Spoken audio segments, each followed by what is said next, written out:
Assalamualaikum warahmatullahi wabarakatuh. Selamat siang, saya ucapkan kepada dosen pengampu mata kuliah pengantar studi Islam, yaitu Ibu Siti Jahroh SHIMSI.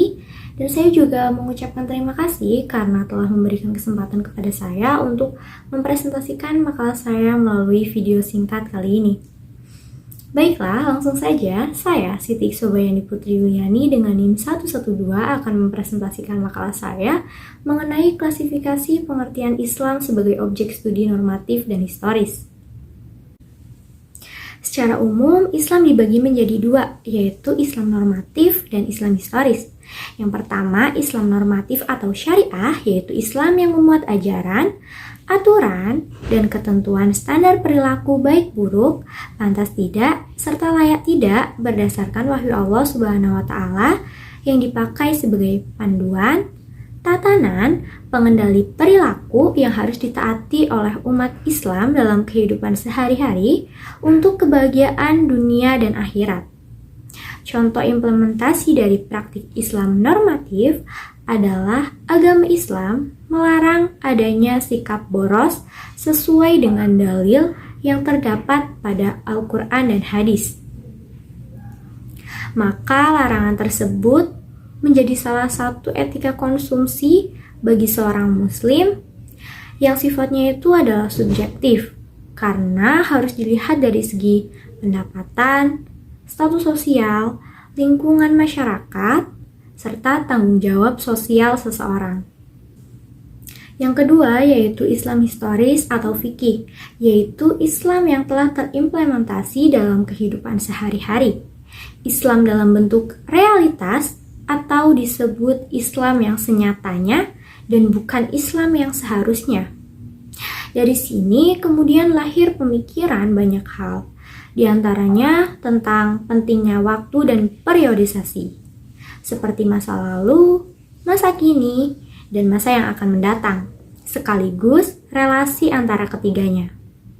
Contoh implementasi dari Islam historis adalah ketika seseorang ingin memahami sejarah turunnya Al-Quran, maka orang tersebut harus memahami sejarah turunnya Al-Quran atau biasa disebut dengan ilmu asbab al-nuzul.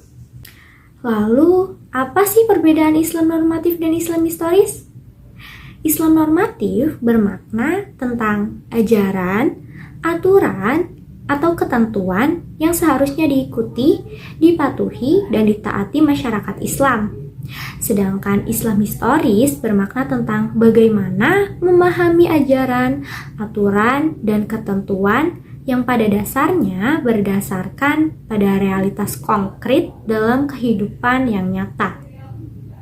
Islam normatif kebenarannya bersifat absolut, sedangkan Islam historis bisa benar dan bisa salah. Selanjutnya adalah pengelompokan Islam normatif dan Islam historis menurut para beberapa ilmuwan. Di antaranya yang pertama ada Nasir Hamid Abu Said yang mengelompokkannya menjadi 3. Yang pertama, wilayah teks asli Islam atau the original text of Islam, yaitu Al-Quran dan Sunnah Nabi Muhammad yang autentik. Yang kedua, pemikiran Islam yang merupakan ragam penafsiran terhadap teks asli Islam, yaitu Al-Quran dan Sunnah Nabi Muhammad SAW. Dapat pula disebut dengan hasil ijtihad terhadap teks asli Islam seperti tafsir dan fikih.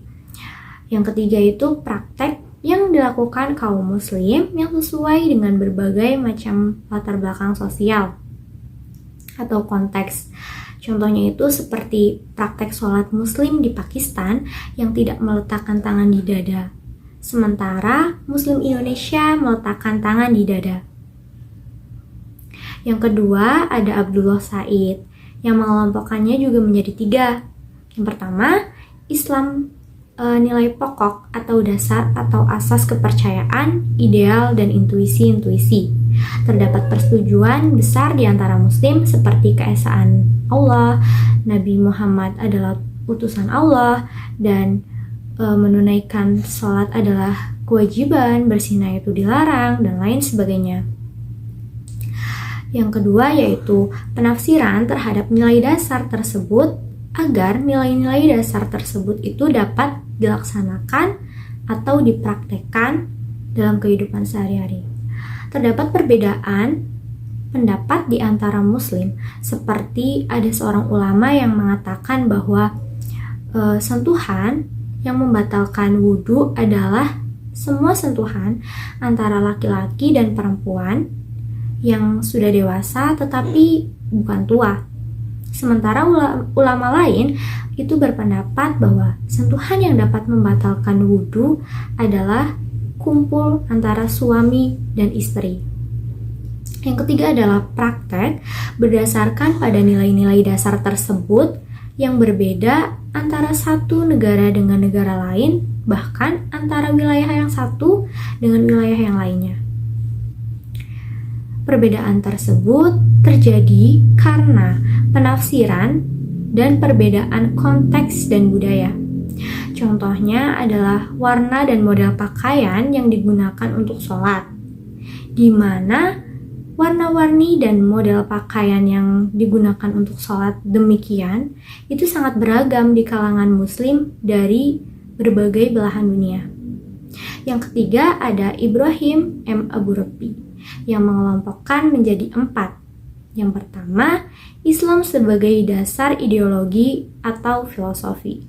Yang kedua, Islam sebagai dasar teologi, yaitu agama didefinisikan sebagai pengakuan terhadap adanya hubungan manusia dengan kekuatan gaib yang harus dipatuhi, yang menguasai manusia, dan lain sebagainya.